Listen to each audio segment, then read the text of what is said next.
everyone, and welcome back to Dev Show. This is going to be the second episode of Dev Show and the very first episode of. Actually, we are not in Dev Show, we are in Maker Show. But that's fun. This is welcome to the Maker Show, and this is the very second episode of Maker Show in 2021. My name is Sherry, and I'm your host together with a good friend of mine, Goran. Hi, Goran. How are you doing today? Are you also tired like me? Hi, Sherry. Yeah, I'm fine. I believe it's a nice and rainy day here in Malmö, Sweden, and yeah, like you said, I'm co-host of the Maker Show, Yes. and I Noted. look forward to all awesome projects we'll feature this year in the show. So, should we say something about it? About the And show?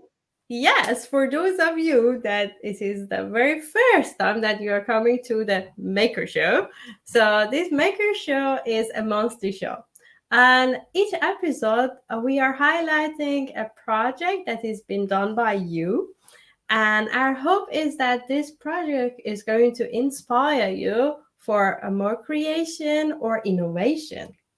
And since we have a speaker who's presenting this project, you all have opportunity to ask your question during the show from our speaker, and we are going to highlight it, and the speaker is going to answer you. But one thing we want you to familiarize yourself with our code of conduct, which is highlighted on our main meetup page. But it's very simple. We just want you to be kind and mindful of each other. So, what else we can tell about the show, Goran? Like you said, we are highlighting projects that are focused on IoT and AI. And I would like to use this opportunity to make a call for speakers. If you want to talk on the show, please reach out to us. And this is your opportunity to get Azure Heroes Maker badge. Uh, also, yeah.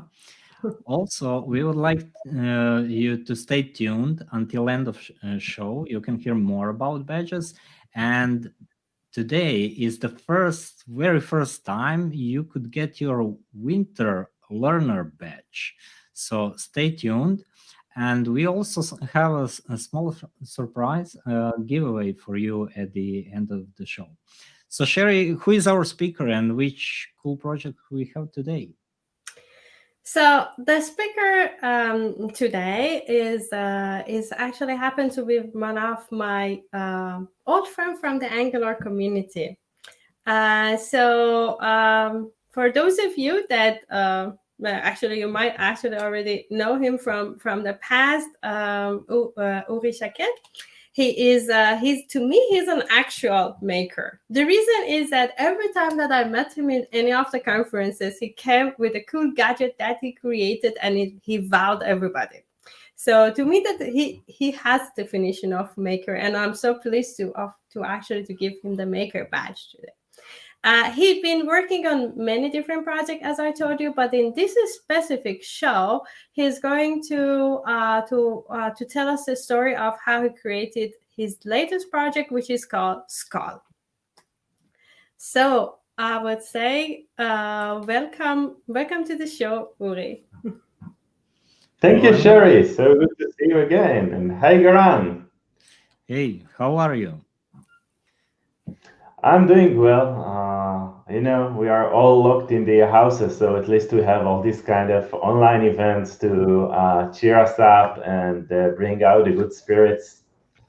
And to learn something new, of course, inspire others. That's what all this is about. Okay, so I Sherry, do you have some questions or should we start? Well, I wanted actually to ask. I had some question for Yuri. I remember that of course you are a fan, you are a maker, and I know that you are a very good programmer as well. And but apart from that, I remember you're also playing some instrument that I haven't met anyone else actually play that one before. Well, was it a pan flute? True.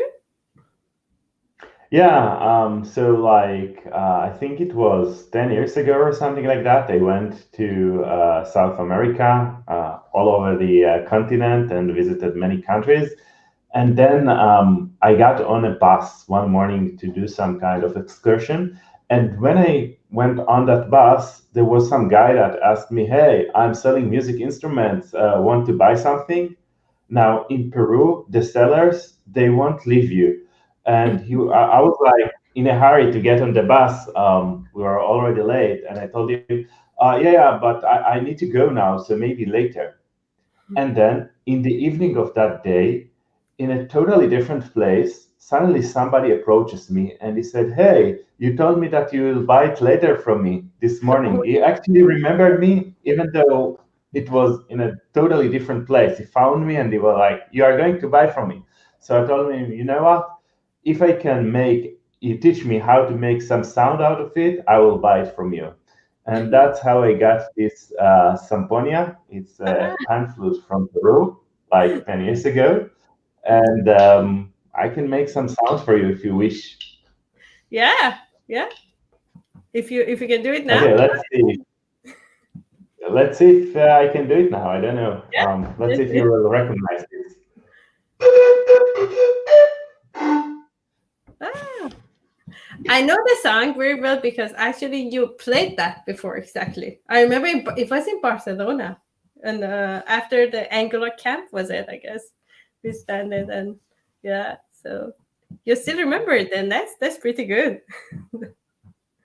Yeah, I mean, I think since 2015, I've been playing this tune almost on every talk of mine at the beginning. Yeah. I also remember that you had a salsa dance school as well. Am I right?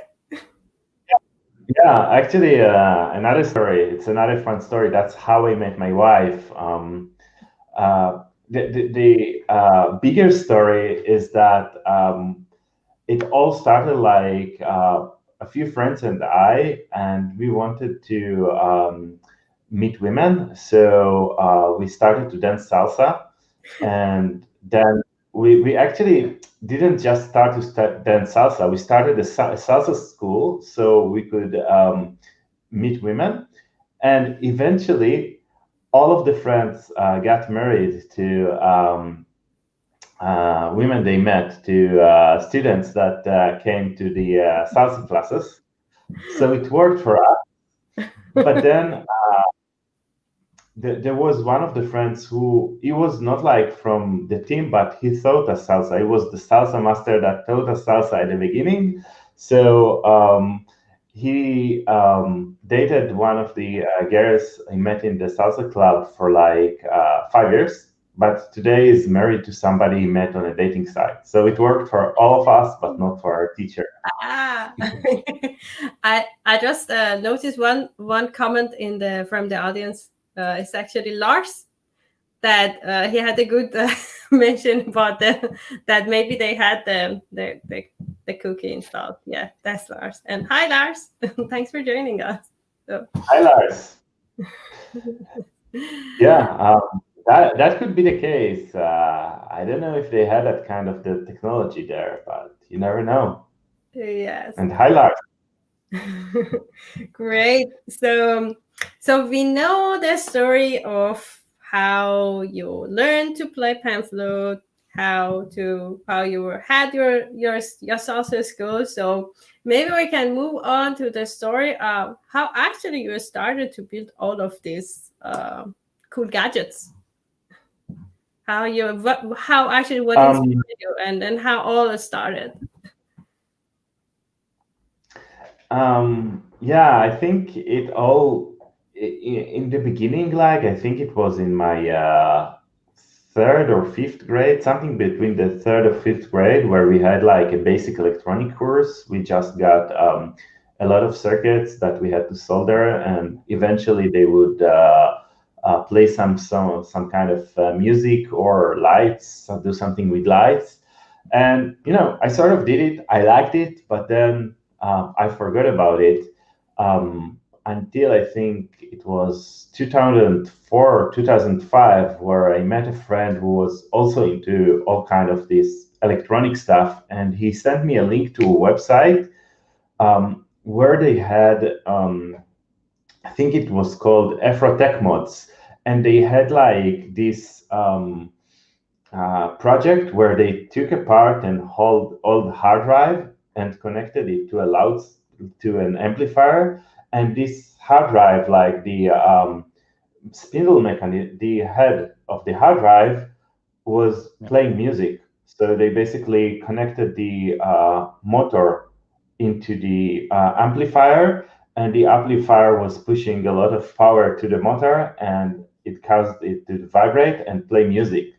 So I think it was around the end of the high school where I had this in the middle of my living room. I had this setup with a hard drive connected to an amplifier, connected to a phonograph, and on the top of that hard drive, I put a lot of pots to create sort of sound chamber. So I had this like totem sitting in my living room and playing metallic sounding rock music for hours. And Nice. one thing led to another, and I started creating more fun projects after that. So how this skull project started? Like what it is, what is skull about, and what's the story behind it?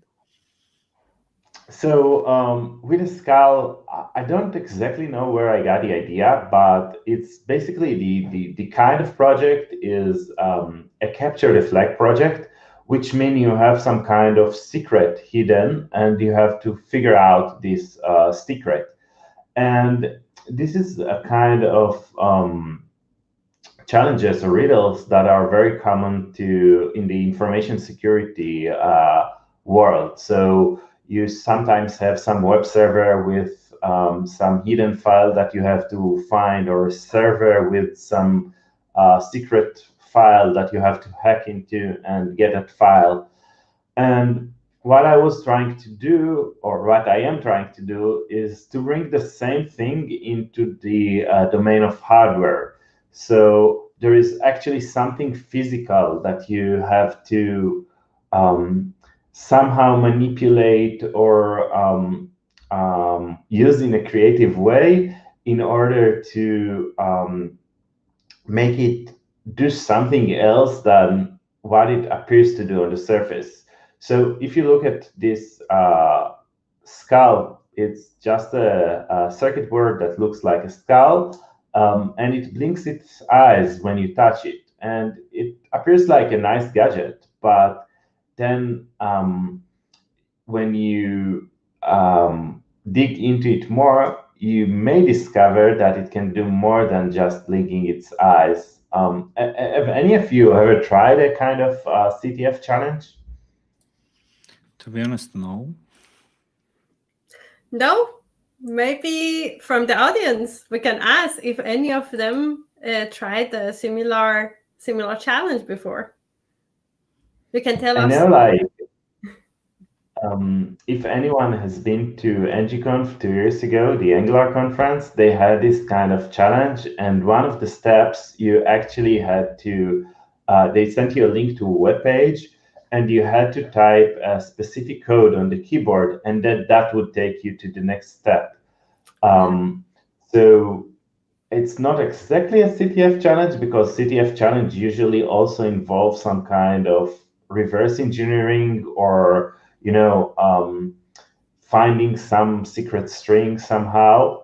But in a way, it's like the same kind of thing. It requires the same kind of creative thinking, out of the box, riddle solving. Like the one that can we compare it, like if you go to the escape room, for example, you need to exactly solve a lot of different puzzles and sometimes put the words together, and then you can unlock a door and go to the next level. No? Yeah, I mean that's a good comparison. It's like a hardware escape room, exactly, but with a little twist. On the surface, it appears like something innocent without any secrets. So it's like you being in your office, and then one day you discover this secret switch that turns your office into an escape room. So maybe that would compare better. Um, and I think for me, it's the first project that instead of there's this thing about makers. We love making stuff, but usually it's a one-off. We make one kind of for instance, I made you know that game with the dinosaur in Chrome when you have no internet. Yeah, great way to spend the time, I believe. When you are Exactly, without you it. don't have internet. So I made a real life version of it for the Chrome Dev Summit, and I think 3 years ago, and it was actually a dinosaur with cacti that would run on tracks that were driven by motors, and we had some kind of magnetic sensor to detect whenever the cacti would pass by the dinosaur, and it would jump, and with all the sounds from the original game. And people had a lot of fun playing it. And some of them actually wanted to know, how do I build one for myself? How do I get one of these? And that's one of the biggest challenges of makers. We are good at improvising and making things, but we are good at making one thing. And then if you want to make more than one, then it starts to get complicated. For example, for that T-Rex game, I made an Excel of all the parts. I think it was like 60 or 70 different parts, and some are 3D printed and some are laser cut, and from different kind of shops and places. And putting together another one would have probably costed me like $200 at least, and would require a lot of like manual work and getting parts from all over the place. So I think until recently, almost all of my projects were just one-off. You make it, people enjoy it, and then like you move on to the next project. You don't do anything further with it. And I think that's one thing that many makers have in common. They don't really know how to make something that you can build in bigger scale, or even if you do it, they don't know how to market it and how to go to the take it to the next level, to the next step. So for me, the Skull was the first project of this kind, making something and then scaling it and starting to actually sell it and get it to the hands of other people. Nice. So how that started? So, I mean, you had to get ideas somewhere, like to let's go big, right? So it's something I wanted to do for some time, and I had another smaller capture the flag riddle, and I made 20 units, and I opened. There is a nice website called Tindy where you can get products from makers. So I opened my own Tindy shop and started selling there. But I think with the Skull, what happened? I had the idea about a year ago, and I made a prototype, and it sort of like worked, like the basic idea worked. And then COVID started. So basically, China was shut down for a few months, and then the rest of the world was in chaos. So I sort of put it aside, all my hardware projects, stopped working on them. And a few months ago, I got it back into the oven. And when I got sort of first version of the hardware that I was ready to manufacture, I asked my wife, how many units should I do? Like, I thought about, doing a small amount, like 20, 50, I don't know, and selling them on the same website on Tindi, one by one. And then my wife told me, you know what? Why don't you try to do it with as a crowdfunding project? So instead of like having to spend a lot of money upfront manufacturing a number of units, just do a crowdfunding project, and then you will also know how many units you need to create. So basically, that's how the project came to be. It sort of started. I don't know how I got the original idea. I think it was like Halloween of 2020, 2019 or something like that, where I saw some photo of skull with red eyes or something like that, and then I said, you know, printed circuit boards, they have certain colors that you can make. So you can do anything you want, but specifically skulls are black and white. And I mean, the colors you can use are black, red, yellow, green, blue, and white. So it happened to me that this was the perfect fit for using like a printed circuit board with some graphics on it, and then two eyes for LEDs, two LEDs for the eyes. And somehow during that time where I was thinking about the artistic part of it, that it could be done as just a bare printed circuit board, I also started thinking, could I use that as a kind of riddle as well? Like make it more than just a decorative item, make it something more challenging, more interesting, that people will also be able to learn something when they use it. And I won't go into the actual details of what the riddle is.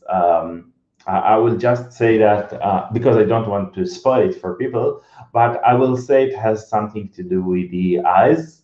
And eventually you have to make it do something else than the default. So the default is when you touch it, it starts to blink the eyes, and you have to make it do something else. And then you somehow have to extract the secret flag from it. So basically, that was how it came to be. I had this idea. I figured out I could make it on a PCB. Then I thought, maybe I could make it a riddle in addition to something decorative. And then my wife told me, you may want to do a crowdfunding campaign instead of like just manufacturing units and trying to sell them individually. And that's how it started. That's interesting. By the way, I noticed that we have another comment from Lars here, that he mentioned that a very few Nokia N900s came in a limited edition hacker box where you could connect them through the USB and telnet to a big cube. Then hack away to get the box open and light and smoke. Yeah, that I never knew it. Did you know anything about this, Uri or Gora? No. No, to be honest, no No, idea that's good. what the hacker box is. But this light and smoke sounds interesting. So yeah, Yeah. if it was like that, I would give it a try. Yes. So we know that Lars was working actually with Nokia, and then they did a lot of cool things there as well. Yeah, I think you should also bring it on to the Maker Show one day, Lars. Definitely. So Lars, yeah, this is an invitation to you because I know you have a lot of cool projects as well, and we really love to have you here at Maker Show. So I want to actually to take you back again, Uri, because I remember you mentioned us that you worked on another project, which was where you actually printed your circuit board as well a long time ago. So can you tell our audience actually the story about that? So Yeah, I mean, it connects to the story from the beginning about the hard drive. It was the same friend who showed me the hard drive project, and one day he like told me, you know, you can. There is now a new chip. It was back in 2005, I think, like 16 years ago, and he told me, you know, there is a new chip that talks USB. Like USB was the new hot thing back then. Until then, if you wanted to do electronics and interface it with a computer, you would have to use the parallel port, that fat connector that usually goes to the printer, or the serial port that usually went with the mouse. So he told me there is like a new chip that can speak USB, so you don't have to do all these wirings from the parallel port to program it and everything. And the cool thing is that they are giving away free samples. So I immediately opened their website. I think it was Microchip, and entered my address. Fast forward a few weeks, I got a box with a few chips in the email. And okay, what am I going to do with it? And then he sent me a few links to reference designs, and it turned out I needed more components like a crystal and a few capacitors. So, you know, I went to, I actually, he did some, I think he ordered from some kind of component distributor, Farnell or something like that. And I asked him to order some of those components for me. And fast forward a few weeks, and a lot of hair pulling, I eventually had the chip sitting on a breadboard with all these components speaking to the computer. And then it occurred to me that it would be nice if I had it in a reliable way. So kind of platform where I could prototype electronics. So I don't have to, when I start a new project, I don't have to worry about like setting a new, like programming the chips and all of that stuff. I would have something that could connect to the computer with USB. I would be able to upload code to it, and it would also be able to program other chips. So whenever I wanted to make a chip to program a chip for my next project, I could use that thing to program it. And then my friend told me that I could actually make my own printed circuit boards at home. And I was like, what? You can do that? And he gave me a box with some nasty chemical that was, I think, ferric chloride or something like that.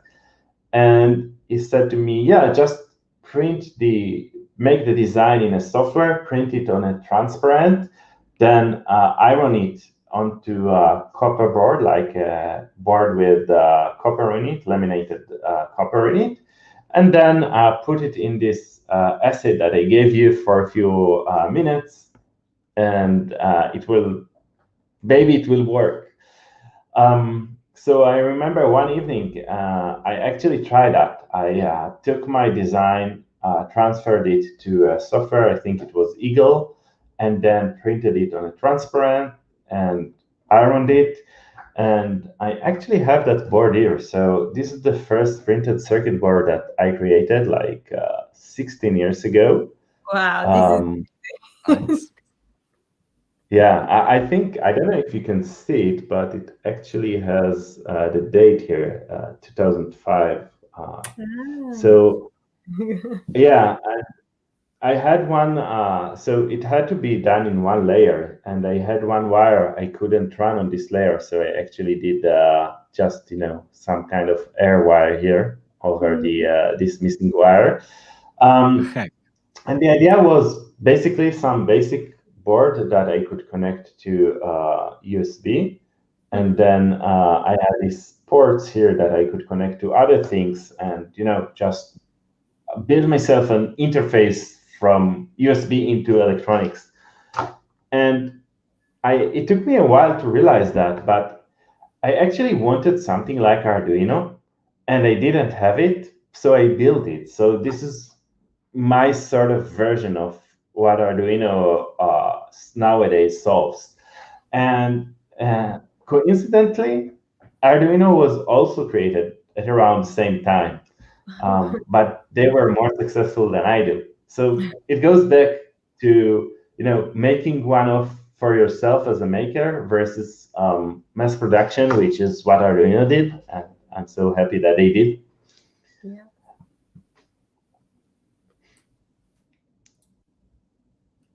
Nice, really, really interesting story. Maybe if you went for mass production, who knows, would be Who good. knows? Yeah. And getting back to the skull story, that also Mhm. was planned for mass production. Yeah, I mean, so I think one of the biggest challenges with this kind of maker stuff, it's probably stuff that you won't find, like, it's not stuff that people buy. I wouldn't say normal, but it won't stuff that anyone would buy. It's stuff that only specific people would be interested in. So if we take Arduino, for example, like that board that I showed you, and probably if you go to a random person in the street and you try to sell Arduino to them, they will say, "What do you want from me? Like, I'm not. I don't understand. Why should I buy a bunch of components on a plastic board? What would I do with that?" Um, so I think one of the main challenges is realizing who your audience is and who your audience is not, and how to find them, where to find them. And then the other thing is um, mass production in hardware is very different than in software. In software, you basically create something and then you can upload it to the App Store or a website and get people inside. And the more people you get, usually the better. Like you get 1 million users, that's okay. Worst case, you buy another server. But with hardware, um, actually there is scale is really challenging because um, uh, let's take the skull, for example. Um, when I made a few units, that was easy. I paid, I waited a few weeks, the units got in the mail, I soldered them, and eventually, if there were any problems, I could probably fix them. But when you make 200 units, you have to pay a large sum in advance, and you can't make mistake. Like if you have any mistake in the design or any problem, like the factory got the wrong part and they assembled the wrong part, then there is a good chance you will either have to live with it and to say, hey, I screwed up, this is my product, it's not what I wanted it to be, but there is nothing I can do about it, or just throw it away. And like it could be thousands of dollars to throw away and just make a new one. Um, so that's one challenge. But then there is another challenge, which is sourcing parts. If you want to make just a few units, then that's not a problem. But as you go bigger and bigger, you may have problem getting the parts that you need. So most of the like suppliers, they hold quantities that go for the less common parts, they usually go from hundreds to thousands. But then if your supplier has like just 400 units and you need to make like 600 skulls, then you're in a problem and you have to wait until they can restock or look for other suppliers. Um, so it's sort of usually we are used to think that as things scale bigger, the costs go lower. But with hardware, sometimes it creates unforeseen problems. And also, it increases the risk. So the cost of every mistake goes very much higher. And I think that's one thing counterintuitive that I learned in this process. Um, when we are doing when you are doing crowdfunding for hardware, you don't necessarily want it to blow up and to get a huge number of sales and walk away with a big suitcase filled of money. No, usually just want it to get to a certain number, which is a number where you, on the one side, you make some profit out of it probably, and you feel good with, but on the other side, it's not too big, because if it grows too big, then the risk goes high. There are other kind of challenges that you will need to solve, and they are probably not what you usually not what you are usually want to do. Like, you are a maker, you want to make stuff, you don't want to make phone calls to supplier to figure out how to get some component that you need in a large quantity because you had a lot of orders. So it's funny, because on the one hand you wanted to go big, but on the other hand you don't want it to go too big. And that's, I think, the major thing that I learned in this campaign. And I don't know, maybe things are getting easier. Like, back in the days when I made that, where do I have that PCB again? Where I made that PCB, I would have to pay, like, I think 50 or 70 bucks to a factory to make just this PCB, and it's very simple. And nowadays, like, this is a PCB I made in China. It's some sort of Arduino clone, and you can have them made for like the board itself for like pennies, and then if you want them to set up the components and everything, that would be a few tens of dollars, even for smaller quantities. So I think that's amazing, because it does allow you to sort of scale from one unit to a few units without getting bankrupt. Yeah, so that's like my take on scaling stuff. We have actually a few comments from the audience as well about, for example, selling your hardware. So you could use literally the same thing that guy with the pan flute did to you. So that's one way to do it. And then Lars also gave a tips about that. Make sure that when you're working with those assets, so in the bathtub, so your mom can come actually chase after you as well. So I remember you created those Angular badger as well for few people in the community. I never got one of them, Uri. That's one thing. But I wanted to know that did you make them on your own, printed them on your own, or you kind of that you ordered them, and was it in a scale?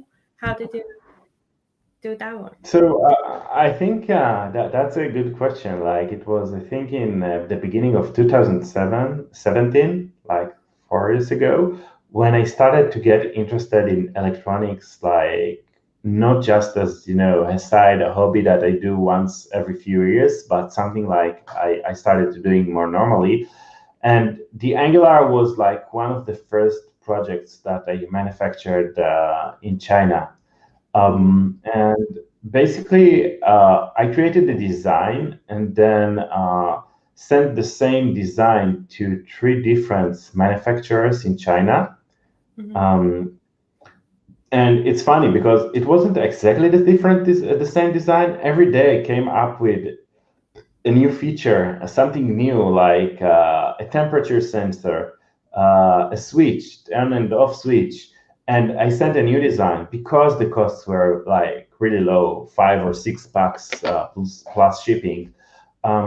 So I sent them out to like several factories a few days apart, And then I just got a bunch of printed circuit boards, and I learned how to assemble the components myself. If you Google that on YouTube, there is actually making NG Beacon, or there is a video that show how I hand assemble them, and that's an example of sort of manually scaling where I had a boards made, but then assembling each unit was like 30 minutes of work, and also like getting all the parts is usually very tedious because there are some parts that you can get from one supplier and another that you get from another supplier. So in the end, nowadays I have like an Excel spreadsheet with like 200 rows or something like that of parts that I have at home from all different projects. Otherwise, like you get to this stage where you need something and you don't know if you have it, so you order it, and then you find that you have like already 100 units of this because you ordered it before, but you forgot about it. So that's one of the problem of like trying to scale things at home. You have to be sort of a warehouse where you sort of like maintain inventory and all of that stuff. And with a scale, I obviously didn't do it. So the campaign ended about a month ago, and we had 100 orders from the campaign, and the company that ran the campaign, they also pre-ordered another 100 units, so 200 units. Imagine if I had to sit at home and solder 200 units, 15 minutes per unit. I would have been insane. But then there are other challenges if you go to China, like communication. Or in this case, I promised everyone that the units will be shipped with the battery, but it turns out that shipping batteries is very problematic. And I went to all of the manufacturers that I knew in China and asked them, hey, can you make this project for me? And they said, sure, yes, but without the batteries. And I was like, huh? But I need the batteries. I said, sorry, we can't ship them. And it was a very frustrating week until eventually I found one manufacturer that I never worked with before. So I didn't even know. I hope they would be good, but I didn't have any prior experience with them. And they were the only one that could ship with batteries. And it's like common coin cell batteries that you can find everywhere. So sometimes even something that sounds trivial gives you a lot of headache when you need to do it at scale. And what I almost ended up doing, if I wouldn't find that factory, I would have to ship them from China to Israel, open the box, put a battery inside each of them, close the box, and ship it to the US, to the warehouse. So sometimes it becomes absurd what you need to do just because you didn't know how the regulations work or how to do the logistics properly. So yeah, that's about this.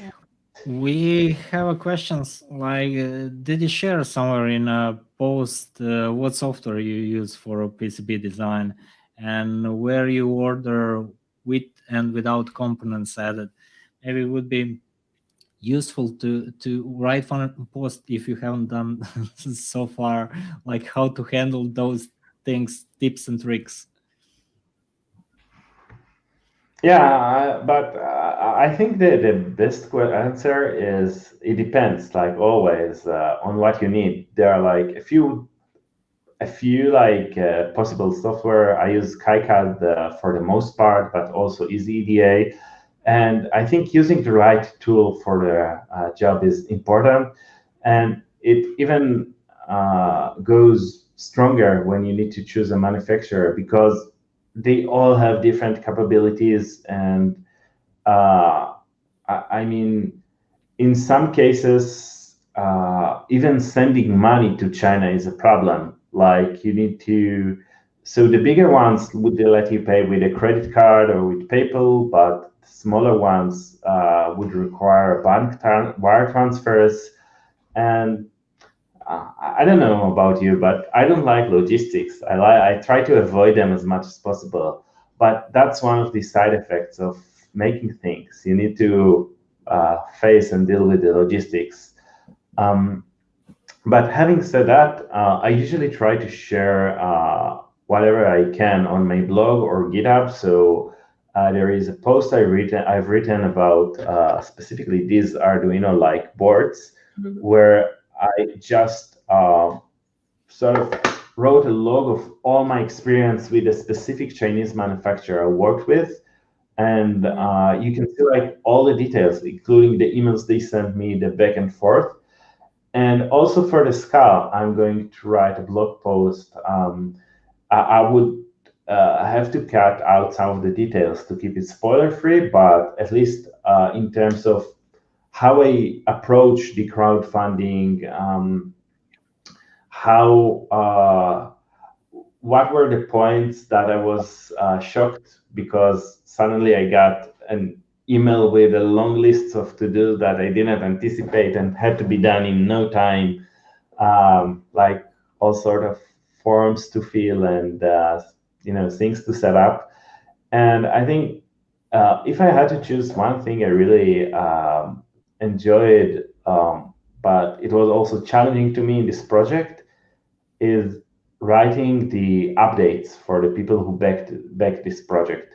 Because usually when you work on a hardware project and you have a crowdfunding campaign, you send updates and you say, hey, we added this feature today. We released we did a new change to the hardware. We fixed a bug that we had. But in this case, I couldn't share anything related to the software because that would probably give away the answer to the riddle or to some of the riddles. We have a few in the board. So I decided to go a totally different path.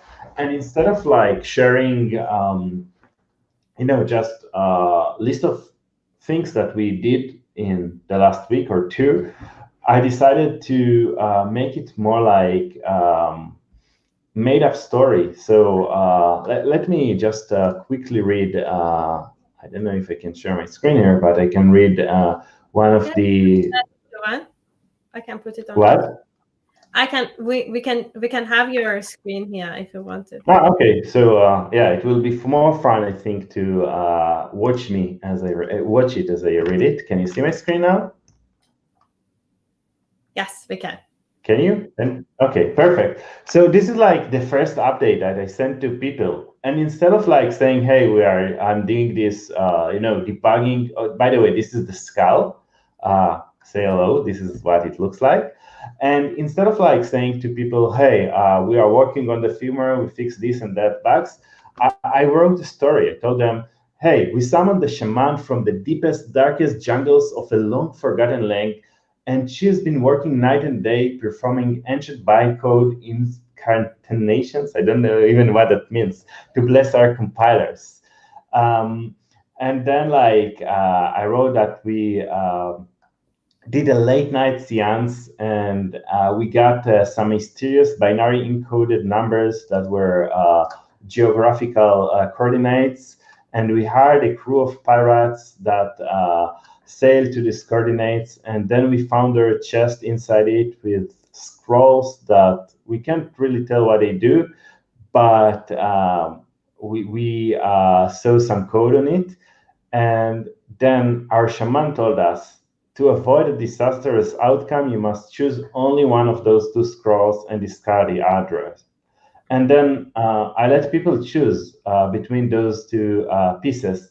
And this code that is printed on the skull, on the scrolls, actually went into the firmware of the riddle. So it's a part of the riddle, but I let my audience, it's the same code, but formatted in two different ways. And I let my audience select which one they prefer on Twitter. And then to make it even more interesting, I put some message encoded in the end of this update. And as you can imagine, like all the subsequent updates looked pretty much the same. Like I had one where I actually, where was that? So there was one where yeah, I think that was the one or the next one. Yeah, you see, like I used some UTF characters to make the text more interesting, and basically this whole thing is like a continuing story of like these are actually real photos I took when I were in the catacombs in Paris, and this is another riddle that people had. I posted it on the campaign, and people actually had to see what the eyes were saying here. So basically, instead of like just doing the normal campaign updates, I decided to go on a different path and do it really like unusual and tell imaginary stories. And people liked it. They wrote to me Twitter. Like other people should learn from you how to do it. And I think we are almost near the end of the time, right? So maybe if you ask, I can show you this scale if you really want. Please. Of course we want. Pretty please. Yeah. So this has been my Are we the friend first for one the who are past few months. seeing it live? Yeah, like this. Nice. Yes, this is good. And then there is a small grill at the back of it, like this one. It's hard with the camera, like this one. So whenever I touch it, it will start blinking its eyes. Nice. But then there is, I won't show you the solution here, but the first step would be to somehow get it to blink its, I think it's it's hard for me with the camera, but it's the left eye, if I'm not mistaken. You need to make it blink 3 times. So I can try to do it live, so you won't see what I'm doing, but basically I will try it. Let's see if I manage to do it. If so, it might. Yeah, it blinked. I almost did it correctly. It said, let's try it one more time to see if I can make it do it. Yeah, so here, you didn't see how, but somehow I made it do it and solve the first step.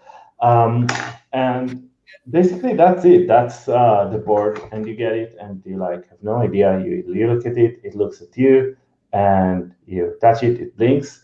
But then after spending a few hours with the source code, which is available online, you may figure out how to make the left eye blink, and then you may figure out how to extract the flag. And there are a few more fun steps that you can find on the website, scalctf.com/starters, like all the description of the riddle. That's awesome, great. Like I really like the idea of this hardware puzzle, and yeah, it sounds interesting to be hacking that, figuring out how to do something with it. Yeah, and it's going to be a very good activity nowadays that we're sitting at home. Something to keep us busy. Yes. We just one quick questions we had from the audience because we need to wrap it up soon. So how do you approach issues like Q&A support and warranty with such projects? Before you answer, Uri, I just remember one, that you introduce yourself as a person that actually that voiding all the guarantees and warranties.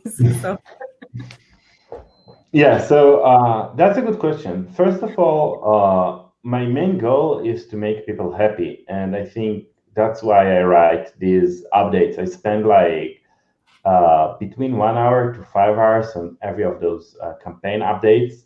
and I want them to have the best experience when they get a skull. And it's challenging because I want to help them, but I don't want to help them too much and destroy the riddle for them. But I included a few features in the product that would help me with these kind of things. So, for instance, for the QA, I actually had created some kind of simulation environment where I can run 50 different tests on the firmware code whenever I make changes. And it runs really quick, like it's sort of CI/CD that runs in a few seconds. If I had to make those tests manually, which I did at the beginning, each one would take about 5 minutes. So 5 minutes times 50, you can imagine. So just like in software, try to, as far as QA, try to automate everything. And one nice feature I included, when you put on the battery, and that's how the factory tested, so this is the battery, when you put it on, if you press this grill while you put it on, you will see that both eyes go on for 1 second and then it blinks something. And this is basically a factory test. So when I sent it to the factory, they just did it, sent me a video, and I could see according to the blinking pattern if everything was correct. So that's how I do sort of QA in the factory. I hope that at least answered some of the questions. Yeah, that's awesome. So yeah, it's time for giveaway, and Yay. as you all know, we have our Twitter handle for devs, and over there now we will post one riddle, and first person who answers to this riddle will get one of those skulls. And the riddle is: I don't have eyes, but once I did see. Once I had thoughts, but now I'm white and empty. What am I? So, first person who replies to this tweet correctly will get the skull. Can I participate? No. Oh. You will get another. You will have 100 of them. We ordered one for this show just to make someone happy to hack, or Yeah. maybe a few more for ourselves to have to do something. Yeah, but you will get your speaker gift. So Yay! Speaker gift. Maker badge. So, yes. Sherry, what we have For, also here? for the rest of you, that you can get this very new winter learner badge that we just actually introduced today. So any of you that you get it, you will be the second person, because the first one was myself. I scanned it as a first person to get it. So you can scan this QR code and you get this badger. So this badger is based on the Azure Heroes program that we have at Microsoft. They are based on Ethereum, so they will be totally unique badger. And to have them, if it's the first time, you need to download an app which is by our partner Engine, and it's going to be your digital wallet to actually to save this one. And for some of you, you have to remember that this password for this wallet is important. If you lose it, then you lose all your badger. So I learned it in a hard way. And to know more about this program and nominate some of your friends, you can go to this URL and read more. And Nilma is asking that where should we answer the riddle? After this show, I'm going to post a tweet on our 4devs, and we are going to answer it, and you have to answer it there. And the feedback. Yes, feedback. We would like to hear some feedback. How you like the show? How you like the topic? Do you have some feedback to the speaker? If you want to apply to the talk, also please use this form. If you are building something and you got inspired with the show, please use hashtag the Maker Show, and we will make sure to feature your project. Yeah, small teaser for the skull. So our next event is 1 month from now, right, Sherry? Yes. So we are going to announce it very soon. So we have our speaker, which is Sarah Olson, but the topic and everything we are going to announce it on our meetup page. And also we are going to write a follow-up email with all these links that Yuri mentioned right now. So we are going to gather them and then going to post it to everyone that will sign up on our meetup page. So with that, shall we just say that bye? Yeah. And See see you you, in 1 month. yeah, on Au February. revoir. Yeah. And good luck with solving the riddle. Yes.